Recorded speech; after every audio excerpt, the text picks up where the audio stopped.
Shalom. Hello, everyone. This is Talia. Thanks for tuning in. I have some good points for you today. I was listening to a young lady's commentary on why women should learn to be quiet. And so I was really interested to see her perspective on it. I've heard quite a few reasons why from men and women, but it's good to know how people feel and what's been taught out there, what's being taught out there about just as being a Hebrew woman, just a woman in general, for those who are married and for those who are not married. So she made about maybe 10 points on her reasoning why women should learn to be quiet. And three of them really stuck out to me because, I've been married. It's been going on 5 years now. And I'm a very passionate person. I express my opinion. I come from a background of very bold women. But I know that there is a time and place for everything, and I am learning. Me and my husband are still learning each other, but he's the opposite. He's the opposite of me. So I thought it would be good for me to learn skill sets like that, and also coming from what Scripture says about that as well. And three of the things that stuck out to me was first, one, listening to people's heart.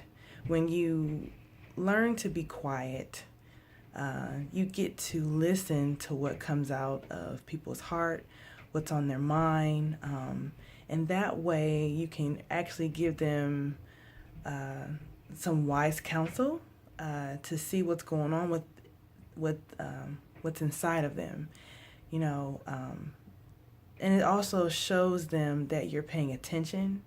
I know a verse that comes from that is Proverbs 1, verse 5. And, being able to be quiet and just really take into what people are talking about and listening, you'll be able to receive more understanding. And if you are in a place of eldership or in a place of counsel, or even when you're teaching the younger, you really want to make sure that you have their undivided attention, even though you're anxious. Well, I know I can be anxious to give them wisdom and give them advice and want to transition that person, but to really just be quiet for a second and listen to what is on their mind can give you a clear understanding of maybe even how to approach the situation. So that's one. And two, her perspective towards the husband. She said that it would be grace to your husband. And I didn't really understand what that meant, but to be quiet, I looked at Proverbs 31:10, and that allowing yourself to be quiet and listening to your husband, he will begin to trust you more. He'll begin to see that you are listening and attending to his needs, what's on his heart. Being able to become that better helpmeet, that better resource. This is what I need you to do, being able to follow direction, showing him that you are there and that you are present. Because I know one particular time I get I'm so willing to help. I'm so willing to make you feel better. I won't take the time to just stop. So, I'm learning to write down things. I'm learning to be patient. It teaches you patience. Yeah, whether you're married or not married, it's teaching you to be still and to be patient. So I thought that was really good. I know that's working for me. And the third reason that stuck out to me was one of the most important ones is when you're learning to be quiet, you get to hear the Most High. You get to hear maybe what you've been praying for. I know some sisters would say to me, I pray and I don't hear anything. But my very first reaction is to that is, when you prayed, did you stop and listen? Or did you pray and then got up and walked away and just continued on with your day?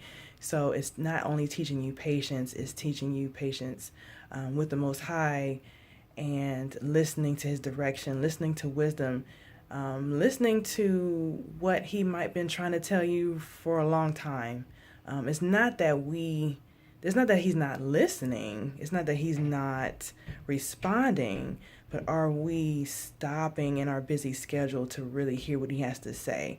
Sometimes I notice, and even myself, I notice I will carry on over how I treat people on this, around me on this earth, and that kind of carries over to how I treat the Most High. And I know that, he is patient, he's a caring and loving and merciful Elohim, but at the same time, he does show, I am a jealous Elohim. I am here for you, but you want me to hear you? Can you hear me? It's a relationship thing. So it just shows the relationship piece and creating intimacy. So I like that. I like those 3 points that she was making out.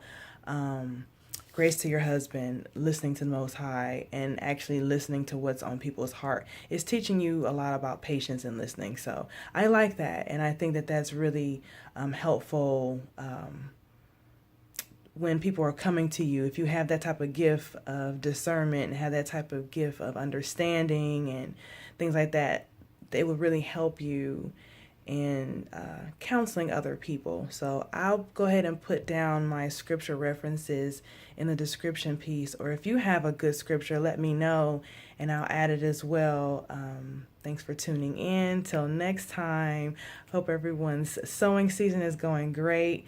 I know we're about halfway there and into the winter season, so if you even want to know about seasons, let me know that. That's a really good piece to know, because what you're sowing now will show itself come harvest season. So stay tuned till next time. Talk to you soon. Shalom.